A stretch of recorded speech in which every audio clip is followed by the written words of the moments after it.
क्रांती news, आवाज सर्वसामान्यांचा। मणी येथे अल्पवयीन मुलीवर लैंगिक अत्याचार, लव्ह जिहादचा आरोप, भाजपकडून सखोल चौकशीची मागणी।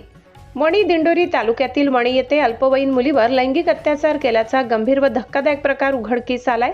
या प्रकरणी मणी पोलीस ठाण्यात एका तरुणाविरुद्ध भारतीय न्याय संहिता तसेच बालकांचे लैंगिक अपराधांपासून संरक्षण अधिनियम 2012 अंतर्गत गुन्हा दाखल करण्यात आलाय। पोलीस सूत्रांनी दिलेल्या माहितीनुसार फेब्रुवारी 2015 ते 1 मार्च 2026 या कालावधीत आरोपी तरुणाने अल्पवयीन मुलीशी सोशल मीडियाच्या माध्यमातून ओळख वाढवून तिचा सातत्याने मानसिक छळ केल्याचा आरोप आहे। भावनिक दबाव, धमक्या आणि ब्लॅकमेल करून आरोपीने तिला वारंवार भेटीसाठी बोलावल्याचे तक्रारीत नमूद आहे। तक्रारीनुसार फेब्रुवारी 2025 मध्ये आरोपीने शंखेश्वर मंदिर परिसरातून कारमध्ये बसवून वणी फोपसी रोडवरील निर्जन ठिकाणी नेले। तेथे धमकी व मारहाण करून पीडितेच्या संमतीशिवाय तिच्यावर लैंगिक अत्याचार करण्यात आल्याचा गंभीर आरोप आहे। घटनेनंतर बदनामी व कुटुंबियांना जीवे मारण्याच्या धमक्या देत तिला गप्प राहण्यास भाग पाडण्यात आल्याचेही फिर्यादीत नमूद आहे।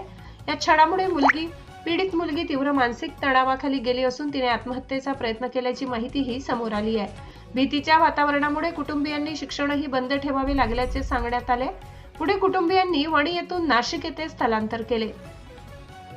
तरीही आरोपीकडून त्रास सुरूच असल्याचा आरोप आहे। दिनांक 27 फेब्रुवारी रोजी आरोपीने पीडितेच्या आईच्या मोबाईलवर संपर्क साधल्यानंतर हा प्रकार उघडकीस आला।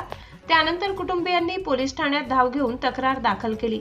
दरम्यान या प्रकरणाला लव्ह जिहादचा प्रकार असल्याचा आरोप करत भारतीय जनता पक्षाने गंभीर भूमिका घेतली आहे। भाजप नाशिक महानगर जिल्हाध्यक्ष सुनील केदार यांनी आरोप केला की गुन्हा दाखल होण्यापूर्वीच काही पोलीस कर्मचाऱ्यांनी आरोपीला सावध करून त्याला परराज्यात पळून जाण्यास मदत केली। तसेच पोलीस ठाण्यातील गोपनीय माहिती आरोपीपर्यंत कशी पोहोचली याची सखोल चौकशी करण्याची मागणी त्यांनी केली।